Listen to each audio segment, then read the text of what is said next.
এলাকায় তো জল ঢুকছে, এসে কি দেখলেন? নদীর করগ্রাস এবং এরকম দুর্যোগে ঝড়ো হাওয়া বইছেন, আপনারা দেখছেন। আমাদের এই পয়েন্টে এজেন্সি কাজ করছেও, যদিও আমরা আশাবাদী এবং আমরা বিশ্বাস এবং ভরসা রাখি যে আমাদের মন্ত্রী মহোদয় বঙ্কিমচন্দ্র হাজরা মহাশয়ের নির্দেশে আমাদের এজেন্সি তৎপরতায় কাজ করবে। আমরা একটা আপাতত আশ্বস্ত এবং চ্যালেঞ্জ করতে পারি গ্রামবাসীদের সামনে যে জল আপাতত ঢুকবে না। ওভারফ্লো কিছু জল হচ্ছে, যারা জলের স্রোতটা যারা দেখছেন, যারা হচ্ছে জলের ঢেউ দেখছেন, সেই ঢেউয়ের হয়তো আসলে কিছু জল ঢুকছে, কিন্তু ভেঙে পড়ার মতন অবস্থা আমরা করতে দেবো না। একটু আমরা আপাতত গ্রামবাসীদের কাছে আশ্বস্ত করতে পারি। আপনার নাম পরিচয়? আমার নাম আব্দুল সামির, আমি কর্মদক্ষ সাগর পঞ্চায়েত।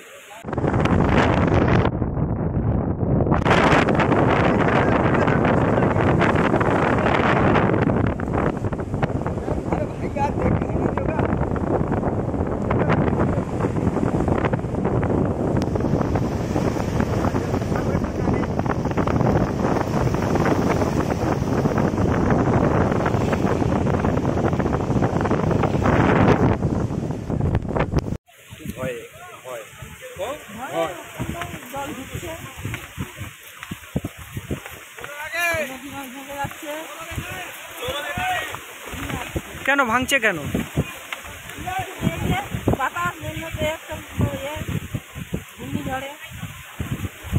ঝড়ের জন্য কি?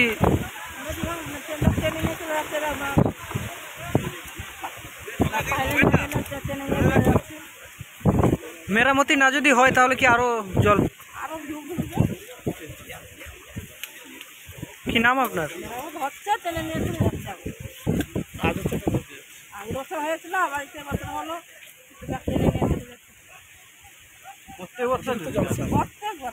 কি নাম আপনার?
জল কি ঢুকছে এলাকায়?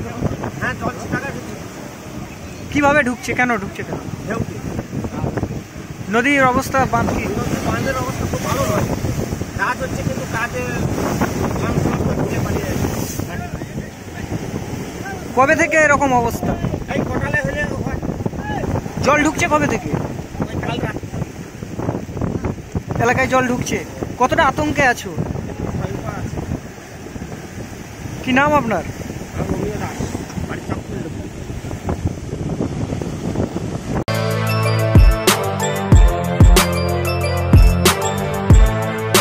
এখন অনেক বড়। শ্রী লেদার্স, হাওড়া ময়দান। আপনি কি জটিল কিছু সমস্যায় ভুগছেন? সমাধান পেতে চান? যোগাযোগ করুন প্রখ্যাত জ্যোতিষ ও তান্ত্রিক মনসারাম ভট্টাচার্যের কন্যা মনসা কন্যার সাথে। প্রখ্যাত জ্যোতিষ ও তান্ত্রিক মনসা কন্যা হাওড়া জানবাড়ি ও হাতিবাগানের নিজস্ব মন্দিরেও বসেন। যোগাযোগ 9830106967 আর 9239655323।